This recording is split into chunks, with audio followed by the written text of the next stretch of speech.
So అబ్రాడ్కి వెళ్ళే వాళ్ళకి అసలు ఎటువంటి సపోర్ట్ సిస్టమ్ ఉండాలి వాళ్ళు అబ్రాడ్కి వెళ్ళడానికి? అంటే మెడిసిన్ చేస్తూ కూడా వాళ్ళు మళ్ళీ వేరుగా వర్క్ చేసుకోవటం ఇవన్నీ maybe it may not be possible. So వాళ్ళకి ఎటువంటి సపోర్ట్ సిస్టమ్ ఉంటే బెటర్ ఉంటుంది?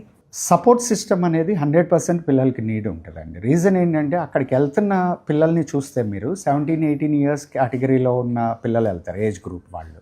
సో వీళ్ళకి ఏంటంటే సేఫ్టీ పరంగా, అంటే అకామిడేషన్ పరంగా, అండ్ వాళ్ళు ఉండే హాస్టల్స్ కానివ్వండి, కాలేజీ కానివ్వండి, కొత్త ప్లేస్కి వెళ్తున్నప్పుడు ఉండే భయాన్ని పోగొట్టే ఇది కానివ్వండి, అక్కడ ఉండి చూసుకునే పర్సన్స్ ఎవరైతే ఉన్నారో వాళ్ళు తీసుకునే రెస్పాన్సిబిలిటీ కానివ్వండి, అండ్ చదువు పరంగా వచ్చే హికప్స్ని ఓవర్కమ్ చేసే సిస్టమ్ కానివ్వండి, ఇట్లా రకరకాల విషయాల్లో వీసా గురించి కావచ్చు, కాలేజ్ గురించి కావచ్చు, స్టే గురించి కావచ్చు, సేఫ్టీ గురించి కావచ్చు, హెల్త్ గురించి కావచ్చు, వీటన్నిటినీ ప్రాపర్గా ప్రొవైడ్ చేసే మెకానిజం ఉండాలి అక్కడ.